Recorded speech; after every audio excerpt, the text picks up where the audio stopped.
Hinubad nitong babae ang kanyang damit sa harapan niya. Ngunit ito ay isang katawan ng robot. Hinubad niya ang kanyang guwantes at sinubukang hawakan ito gamit ang isang daliri. Pero kakaiba, hindi siya allergic. Siya pala ay may kakaibang sakit. Sa pamamagitan lamang ng paghawak sa isang tao, magkakaroon siya ng malubhang pantal. Kumakalat ng napakabilis, kahit na mapanganib sa buhay.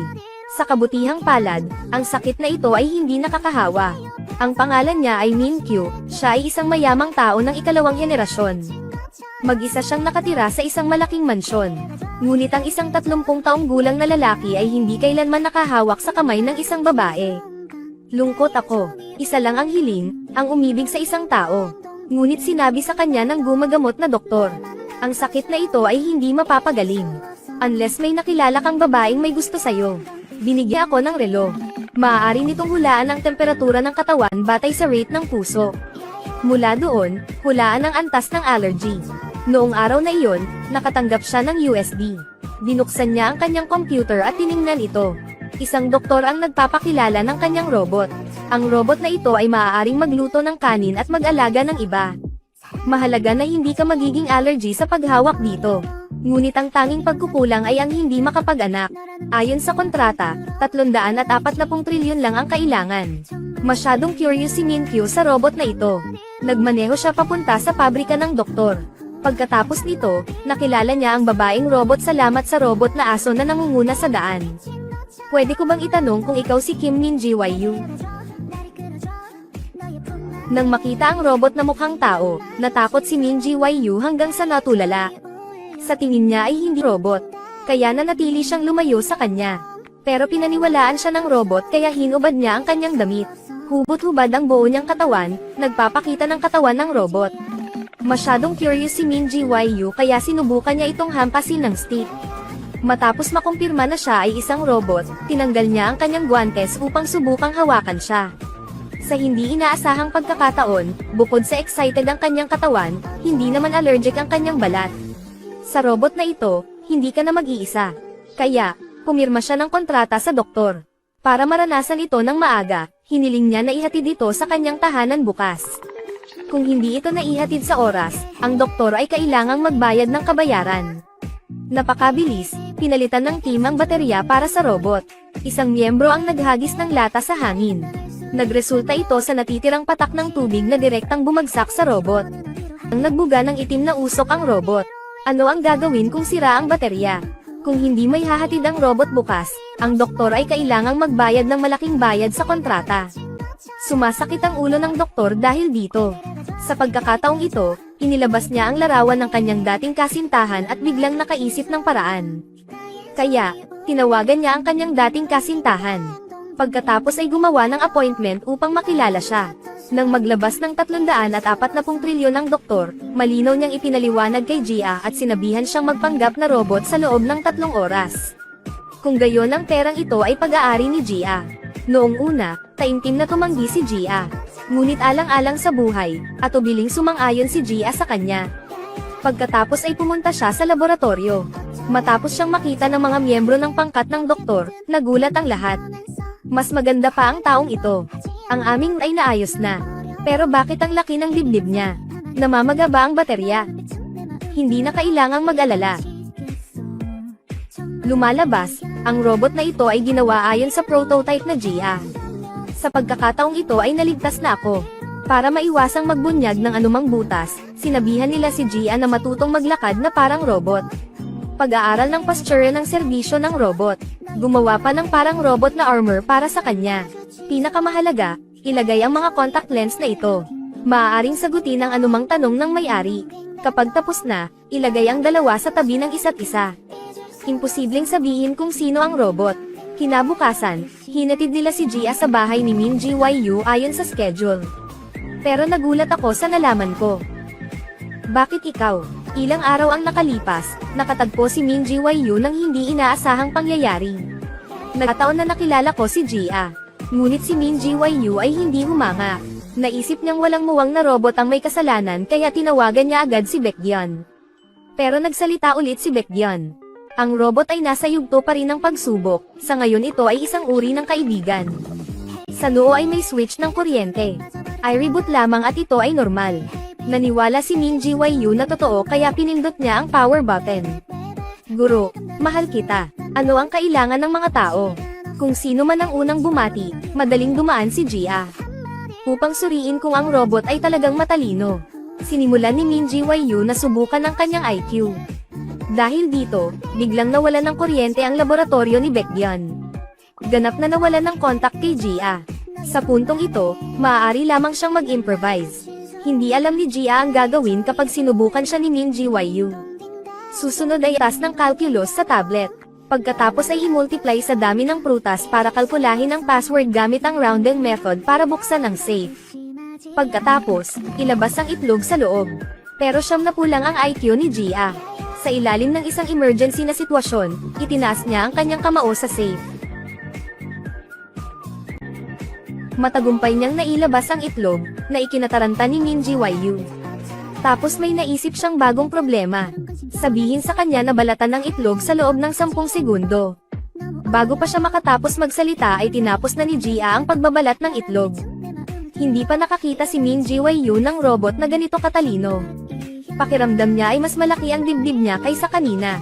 Dahil basta namamaga ang baterya. Kaya, nagtaas siya ng kamay para tingnan. Pagkatapos, sa isang mahalagang sandali, bumalik ang kapangyarihan ng lab. Mabilis na sinang buong team ang kalagayan ni Jia. Gaya ng sitwasyon sa video, pinapagalitan ni Jia si Min Ji-woo. Nang makita iyon ni Baekhyun ay bumagsak siya sa lupa. Napatulala din ng ibang teammates. Galit na tawag ni Min Ji-woo kay Baekhyun. Pero ang nakakapagtaka, naabutan niyang pinagalitan siya ni Jia. Dahil hindi pa niya naranasan ang ganitong nakakapreskong pakiramdam. Sa tingin ni Jia siya ay isang tulala. Kinabukasan, habang umiinom ng gamot si Min Ji-woo, hindi niya sinasadyang nabara ito sa kanyang lalamunan. Bumagsak si Min Ji-woo sa lupa sa sakit. Nung nalaman ni Jia, ang sumunod niyang aksyon ay nagpaalala sa kanya ng tuluyan. Hinampes niya ito ng malakas sa likod dahilan para mailuwan nito ang gamot. Laking gulat ni Min Ji-woo sa babaeng robot na nasa harapan niya. Sa hindi inaasahan, automatiko siyang nagkaroon ng kakayahang iligtas ang kanyang amo. Pero nang makausap niya si Jia, hindi siya allergic. Hindi nagtagal ay oras na para sa pagpapanatili. Bumalik si Jia sa laboratorio. Pero galit na galit si Baekhyun sa ekspresyon niya. Dahil dito, galit niyang pinaalis si Jia. Makalipas ang ilang segundo, nagsisi agad si Baekhyun. Dahil hindi nagtagal, nasunog ang mga bahagi ng kanyang robot. Ang oras ng pagpapagaling ay nangangailangan ng 1 buwan. Ngunit si Min Ji-woo ay hindi makapaghintay ng ganoon katagal. Kaya hiniling niya na ilipat ang laboratorio sa kanyang bahay. Ang robot ay dapat ayusin at dalhin sa iyong bahay sa loob ng 1 araw. Sumasakit ang ulo ni Baekhyun dahil dito. Dahil walang pagpipilian, kailangan niyang maging matapang para magmakaawa kay Jia. Naisip ni Jia ang 340 trillion ni Baekhyun kaya pumayag siya. Pero 1 week lang ang request. Pagkatapos noon, nag-impake na sila ng kanilang mga bagahe at maneho papunta sa bahay ni Min Ji-woo. Dinala sila ng mayordomo sa isang abandonadong bodega. Pagkaalis ng mayordoma ay biglang nahulog sa lupa ang isang itim na bag. Nakakulong pala si Jia sa isang bag para dayin si Min Ji-woo. Hindi nagtagal ay oras na upang maglingkod sa Panginoon. Guro, mahal kita. Ano ang kailangan ng mga tao? Upang gantihan siya sa pagliligtas sa kanyang buhay, sinadya niyang iukit sa kanyang utak ang sandaling magkasama silang dalawa. Bukas, kumain ang grupo ng curry na nag-expire kahapon. Ang bawat tao ay may matinding pananakit ng tiyan. Labis na nag-alala si Baekhyun kay Jia dahil kumain din siya ng 2 pakete ng curry. Tulad ng inaasahan, nag-aalala rin si Jia tulad ni Baekhyun. Biglang sumikip ang tiyan niya. May isang sinaunang kasabihan, kung umihi ka, umiwas ka sa kapabayaan. Kung tungkol sa pagtatae, walang paraan. Pero napapanggap ka na parang robot ka. At ang mga robot ay hindi maaaring pumunta sa banyo. Para hindi madiskubre ni Minkyu. Pinigilan ni Jia ang pamimilipit sa kanyang tiyan. Sa bandang huli, ito ay labis na kakayanin. Narinig ni Minkyu ang tunog ng pagbagsak ng bomba at napakahina nito. Biglang tumalon ang ulo ni Jia. Master, umutot ka ba? At ang umutot na ito ay may kakaibang amoy. Kailangan ko lang yata magpalit ng underwear. Akala lang ni Minkyu ay totoo kaya dali-dali siyang pumasok sa kwarto. Sinamantala ni Gia ang pagkakataong ito at tumakbo patungo sa banyo. Nakahinga siya ng maluwag. Isang salita lang ang dapat ilarawan, saya. Ngunit sa oras na ito, narinig ni Minkyu ang tunog ng pag-flush sa banyo. Kaya tinulak niya ang pinto papasok. Nagkatinginan sila, mabilis na nagpanggap na robot si Gia at sumagot na naglilinis siya ng ito. Noong una ay walang pagdududa si Minkyu. Pero nakita ko si Gia na kumuha ng $14,000 na bote ng pabango para ice spray sa banyo. Kaya sobrang nagulat, nakita pa niyang pinagpapawisan si Gia. Dahil dito ay lalo siyang naniwala. Siguradong may problema ang robot na nasa harapan niya. Bakit siya pinagpapawisan? Napatalon si Gia nang makita niya ito. Hindi niya namamalayan na iniwan niya ang kanyang amo. Ngunit ang $14,000 na bote ng pabango ay nailigtas. Malakas na bumagsak ang katawan niya kay Minkyu. Ang taglagas na ito ay mahirap isipin. Hindi nagtagal, ang katawan ni Gia ay nilagyan ng isang set ng metal alloy armor ni Baekhyun. Sa sandaling ito, si Minkyu ay pinigilan na hindi siya makahinga. Napasigaw siya sa sakit. Nang makita ni Baekhyun ang eksenang ito, nakahinga siya ng maluwag. Dahil may armor si Gia, lubos na maniniwala si Minkyu na siya ay isang robot. At sa mga sumunod na araw, kontento na si Minkyu kay Gia. May nararamdaman pa nga siya para sa mga robot. Ngunit muling dumating ang gulo. Naglilinis ng bahay si Gia. Ang hindi sinasadyang paggamit ng vacuum cleaner ay sumisira sa nakasalansan na kastilyo ng card ni Minkyu. Nang makita ito ni Minkyu ay umabot sa rurok ang kanyang galit. This time tapos na, ngunit may ideya si Gia. Mabilis na sinabing mahina na ang kanyang baterya, nag-sleep mode siya. Galit na galit si Minkyu na hingal na hingal. Kay Baekhyun lang niya nailalabas ang galit niya. Nagdududa talaga siya kung baliw ba ang robot na girlfriend na ito o hindi. Sa kabutihang palad, sa mga palusot ni Baekhyun, nagpa siya si Minkyu na subukan ang robot sa loob ng 1 linggo. Kinabukasan, paulit-ulit na humingi ng tawad si Gia sa kanyang amo tungkol sa nangyari kahapon. Tiningnan ni Minkyu ang nawasak na card castle at inalala ang nakaraan. Bilang isang bata, siya ay labis na malungkot. Kapag wala akong magawa, madalas akong gumagawa ng mga kastilyo ng baraha. Ngunit tumagal ng 15 taon upang maitayo ang guho na ito. Ngayong nawasak na ito ni Gia, sobrang lungkot ang nararamdaman niya sa kanyang puso. Sinabi niya kay Gia ang kanyang nararamdaman at hiniling kay Gia na tulungan siyang iligtas siya. Sa sandaling ito, nakatanggap si Minkyu ng tawag mula sa kanyang assistant na humihiling ng meeting. Si Gia ang responsable sa paghahain ng tsaa at tubig. Ngunit ang katulong ay walang iba kundi ang kanyang kapatid. Nataranta si Gia at makalakad na lang pabalik at dalhan siya ng tsaa. Kaya nabigla si Jinbei. Diyos ko! Nagpanggap si Gia na gumamit ng mahabang buhok para itago ang kanyang pagkatao at loko ang kanyang kapatid. Kinagabihan, hindi makatulog si Minkyu. Dahil alam mo ang balita. Ang aking unang pag-ibig, isang taong hindi ko nakita sa loob ng 10 taon, ay malapit nang bumalik. Kinabukasan, pumunta siya sa bahay ni Minkyu. Sabi ni Minkyu kay Gia, kahit anong mangyari huwag kang magpapakita. Pagkatapos ay pinuntahan niya ang kanyang unang pag-ibig. Ngunit nilinaw ni Yeriel. This time bumalik siya para pakasalan si Minkyu. Pagkatapos ay dahan-dahan itong lumapit sa kanya, hawak ang kamay ni Minkyu. Biglang nagkaroon ng allergic reaction si Minkyu at nahirapang huminga. Sinubukan niyang pigilan ang sakit at bumalik sa kwarto, nagsimulang maghanap ng bote ng gamot. Nang makita ni Gia ang balat ni Minkyu, natakot siya. Pero buti na lang, ang robot na kasintahan na binili niya ay maaaring magligtas ng kanyang buhay sa isang kritikal na sandali. Pagkagising, tuwang-tuwa si Minkyu. Nagpa siya na i-upgrade si Gia sa isang magandang babae. Pero hindi niya alam, totoong tao talaga ang robot na nasa harapan ko. Sa gabi ay nagbubulungan si Gia at ang grupo tungkol kay Minkyu sa laboratorio. Sa oras na ito, dumating si Minkyu. Nagtago siya sa labas ng pinto at palihim na nag-eavesdrop. Pagkapasok niya sa pinto, binuksan muli ni Baekhyun ang pintuan sa harapan at lumabas. Sinabi ni Minkyu na gusto niyang pumasok at makilala si Aji tatlo. Pero tumanggi si Baekhyun at binyantaan pa si Minkyu. Kung patuloy silang nakakakita ng mga robot, bukas na lang sila makakaalis dito.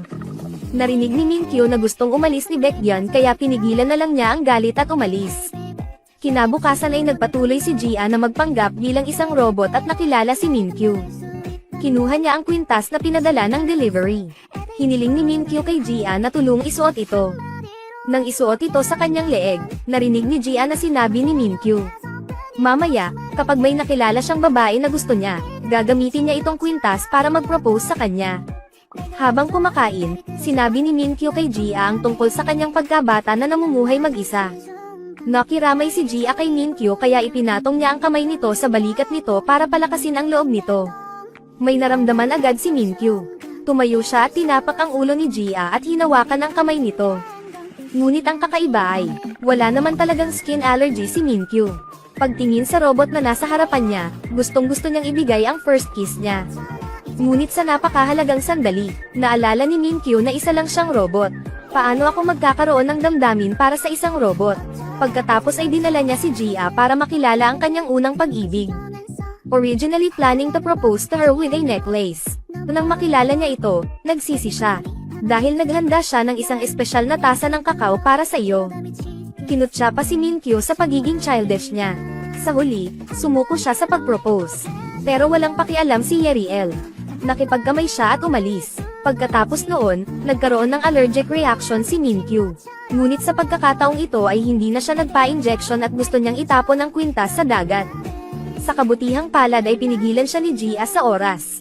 Dahil ang kwintas na ito ay relic ng kanyang ina. Napaupo si Minkyu sa upuan sa frustration at umiyak ng mapait. Nagsimulang umulan. Mabilis na naglabas ng payong si Gia para protektahan siya sa ulan. Pagkatapos ng pagpindot sa pindutan, ang payong ay agad na nagiging transparent. Pero may mas milagrong nangyari.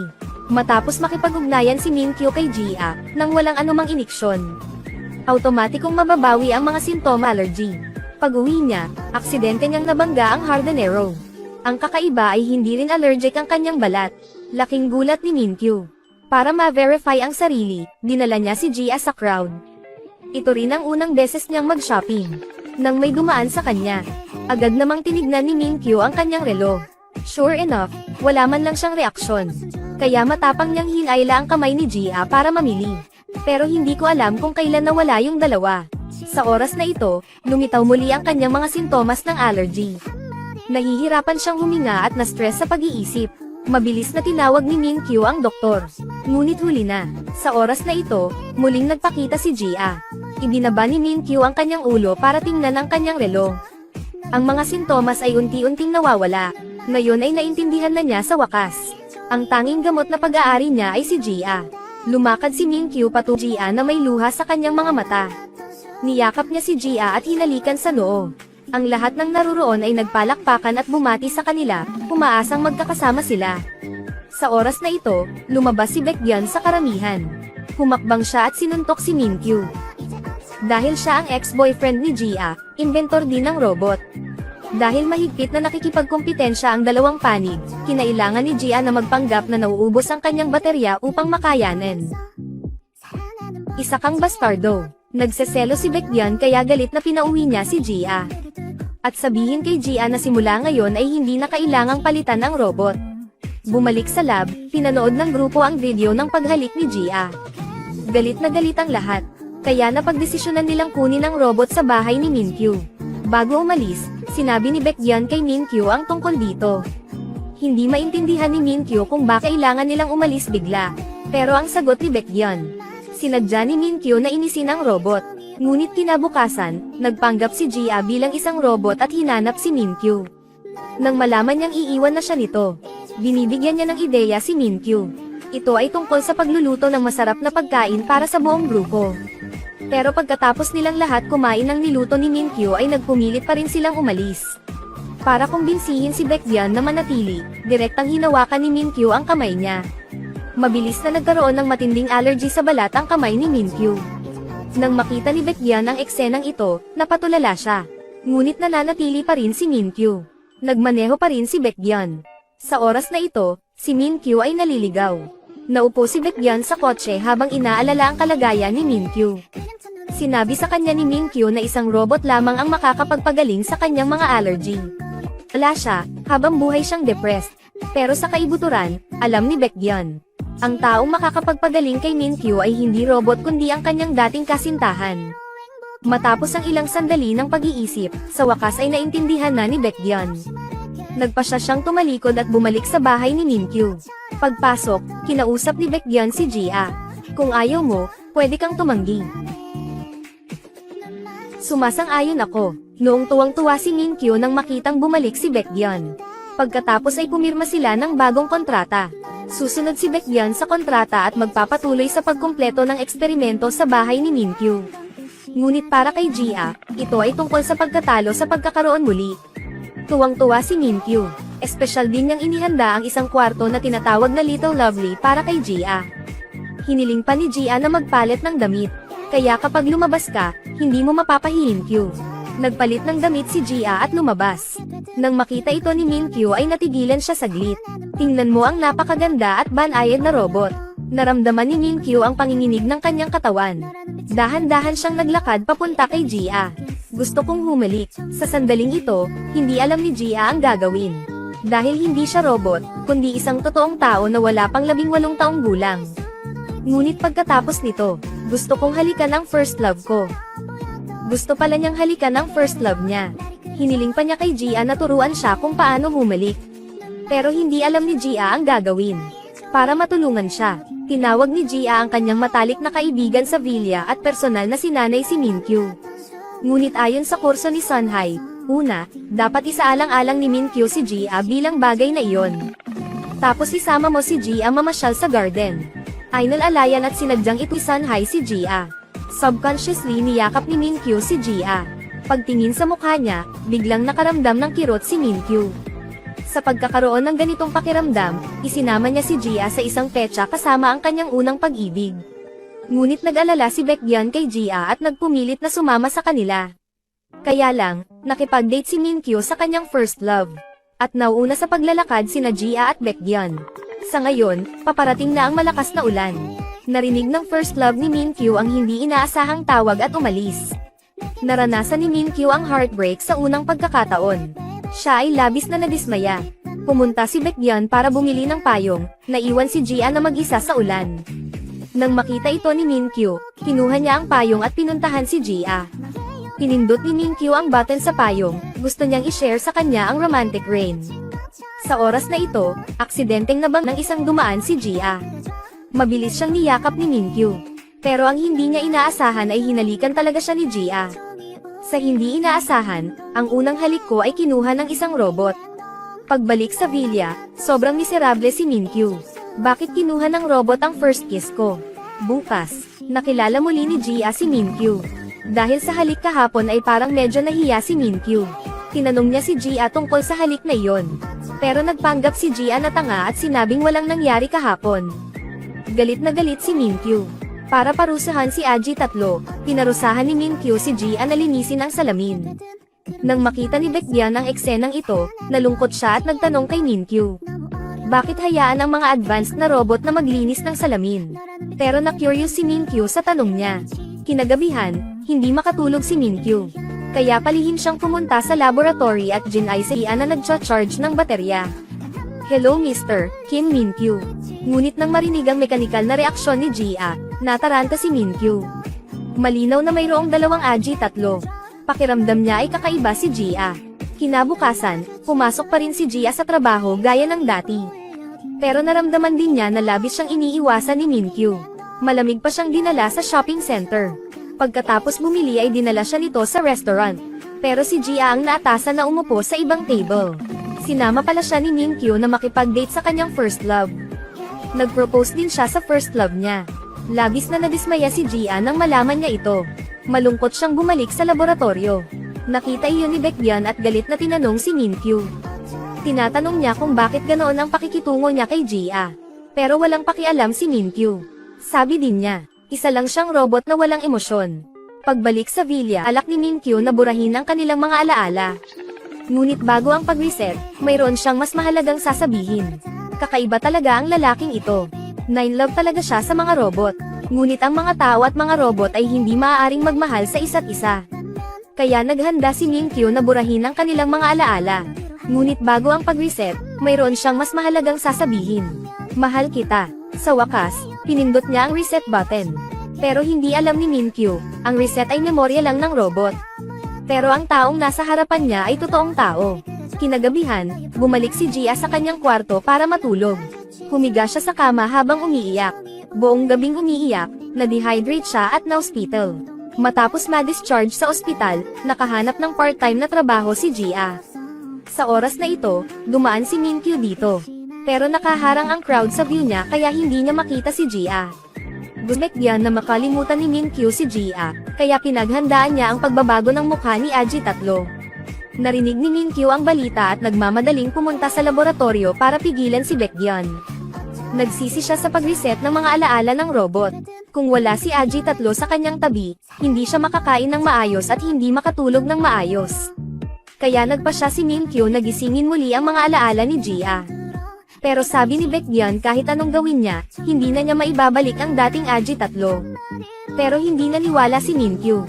Ibinalik niya sa villa si Aji Tatlo at naranasan niya ang mga eksena doon. Gusto ko lang bumalik sa dati kong nararamdaman. Pero kahit anong gawin niya, makanakli lagi ang tugon ni Aji Tatlo. Sa oras na iyon, alam ni Minkyu na hindi ito ang Gia na gusto niya. Tungkol naman sa tunay na Gia, dahil sa lungkot ng paghihiwalay, nagpa siya siyang magstay sandali sa bahay ng kanyang lol. Sobrang random lang. Nagpunta rin si Minkyu sa paglalakbay na ito upang ipahinga ang kanyang isip. At umupo siya sa tapat niya. Nang makita ni Minkyu si Gia, nanlaki siya sa gulat. Bakit parang katulad ni Aji Tatlo ang itsura niya? At si Gia dahil hindi niya pinapansin si Minkyu sa butas. Kaya kailangan kong magpanggap na hindi ko siya kilala. Sa tren, tinawagan ni Minkyu si Baekhyun. Gusto niyang malaman kung, sa totoo lang, mayroon bang kamukha ni Aji Tatlo. Nahulaan ni Baekhyun na nakilala ni Minkyu si Gia, kaya sinabihan niya ito ng diretso. Sa totoo lang imposible, para ma-verify ang curiosity ko. Sinundan ni Minkyu si Gia hanggang sa kanyang bayan. Matapos obserbahan si Gia ng isang araw, nagkunwari siyang customer at pumasok sa tindahan ng almusal ni Mrs. Gia. Matapos itong makita ni Gia, nataranta siya at hindi alam ang gagawin. Magdang humingi ng tulong kay Baek. Nakita ni Baekhyun ang mensahe ni Gia. Siya at si Pai ay mabilis na nagmaneho pabalik sa bayan ni Gia. Habang nasa daan, kinausap ni Baekhyun si Gia. Talagang huwag kumilos ayon sa ugali ni Aji Tatlo sa harap ni Minkyu. Kapag nalaman niya ito, ang kahihinatnan ay magiging mapaminsala. At dumating si Minkyu pero ayaw umalis. Balak ko pang ang tumira dito forever. Sa gabi, kailangang ilipat ni Gia ang kanyang mga gamit sa bodega. Nag-aalala siya sa panganganak sa gabi ng kanyang apo kaya't hiniling niya kay Minkyu na tulungan si Gia. Ito ang nagpasaya kay Minkyu. Pagkatapos ay sinundan niya si Gia papasok ng bodega. Ngunit hindi alam ng mga manggagawa sa labas na may mga tao sa loob. Kaya kinulong sila sa bodega. Pero sinabi ni Baekhyun kay Gia na huwag magpakita ng robotic expression. Kaya lang niyang sabihin kay Minkyu, tao ako, hindi robot, huwag mo siyang abalahin sa hinaharap. Willing din si Minkyu na sabihin sa kanya na after tonight ay aalis na siya. Kaya lang, pumasa si Gia kay Minkyu. Buong gabi silang magkasama, hanggang bukas. Nagpunta ang mga manggagawa sa bodega upang maghatid ng mga kalakal at natuklasan ang mga ito. Ngunit si Minkyu ay naniniwala lamang sa kanyang sariling intuisyon. Kaya nang hindi pinapansin ni Gia, sinundan siya nito hanggang sa dalampasigan. Nang matuklasan at tumalikod si Gia, hindi niya sinasadyang nabunyag ang kwintas. Laking gulat ni Minkyu. Bakit ang kwintas na binigay niya sa robot ang suot ng babaeng ito? Binigyan niya ng kwintas ang robot, pero suot ni Gia. Nakikita ang bagay na nakalantad. Sinabi ni Gia kay Minkyu ang lahat. Agad na bumagsak si Minkyu nang malaman niya ang katotohanan. Bumalik ang kanyang mga sintomas ng allergy. Sa pagkakataong ito ay sobrang seryoso. Bumagsak lupa si Minkyu. Nataranta si Gia at hindi alam ang gagawin. Sa oras na ito, sumugod si Baekhyun. Nang makitang bumagsak si Minkyu sa lupa, sumugod siya at inilabas ang gamot para iturok si Minkyu. Pagkatapos ay tumawag ng ambulansya. Ngunit ang ambulansya ay hindi pumunta sa ospital, ngunit pumunta sa bahay ni Minkyu. Dahil sa pagpapagamot ng doktor, unti-unting gumagaling ang kalagayan ni Minkyu. Pero sa coma niya, napanaginipan niya ang bawat sandali na kasama niya si Gia. Biglang tumaas ang kanyang electrocardiogram. Agad naman itong nakita ng doktor at binigyan ng injection si Minkyu. Kaya naibalik ito sa normal. Pagmulat niya ay naglakad siya papunta sa sala na mahina ang itsura. Gustong tumulong ni Gia, ngunit malupit siyang tinanggihan ni Minkyu. Dahil niloko niya si Minkyu. At nag-submit din ng resignation ng assistant ni Min-kyu kay Gia. Nang makita ni Min-kyu ang resignation letter, napagtanto niya na ang katulong na si Jinbei ay kapatid ni Gia. Sa galit, hinabol niya si Jinbei palabas ng villa room. Kinabukasan, inihinto ni Gia ang sasakyan ng doktor na gumagamot sa kanya. Umiyak siya at nagmakaawa sa doktor kung paano matutulungan si Min-kyu na gumaling. Pero sabi ng doktor kung gusto mong tanggalin ang kampana, kailangan mong atali ito. Noong nakaraan, siya ang nagpaalis ng allergy. Ngayon, sarili na lang niya ang maaasahan niya. Sa payo ng doktor, nagpasya si Gia na pangalagaan ang pang-araw-araw na buhay ni Min-kyu. Kaya natuto siyang magluto sa kanyang hipag. Hindi nagtagal ay dinala sa bahay ni Min-kyu. Pero nung nakita ni Min-kyu, malupit niyang itinapon sa basurahan ang niluto ni Gia. Inutusan din niya ang kasambahay na sipin si Gia palabas ng villa. Pero hindi pa rin sumuko si Gia, gumising pa siya ng maaga para magluto ng pagkain. Maghanda ng 3 pagkain sa isang araw para kay Min-kyu. Ngunit sa tingin ni Min-kyu siya ay isang sinungaling. Sa pagkakataong ito ay tinapon pa rin niya ang kanyang pagkain. Bago umalis, sinabihan siya ni Gia, "Kahit anong gawin mo sa akin, magluluto pa rin ako ng 3 beses sa isang araw para sa iyo tulad ng dati." Kinaumagahan, inilagay ni Gia ang pagkain sa kahon at naghanda para imaneho ang electric car papunta sa villa. Pero habang papunta doon, may mga bata na biglang tumakbo sa gitna ng kalsada. Upang maiwasan ang mga bata, nahulog siya sa bisikleta at natapon ang kanyang bigas. Kaya ang oras ng paghahatid ng pagkain ay huli. Buong araw naghintay si Min-kyu nang hindi nakikita ang sign ni Gia. Ito ang nagpasigurado sa kanya. Si Gia ay nagsisinungaling at isang pandaraya. Hanggang gabi, si Gia, na puno ng mga soup, ay nagdala ng lunchbox ni Min-kyu. Pero nagalit si Min-kyu. Siya ay isang manloloko. Palagi niya akong tinuturing na tulala. Bakit mo pa ako niloloko ng ganyan? Malungkot si Gia. Masasabi ko lang sorry kay Min-kyu.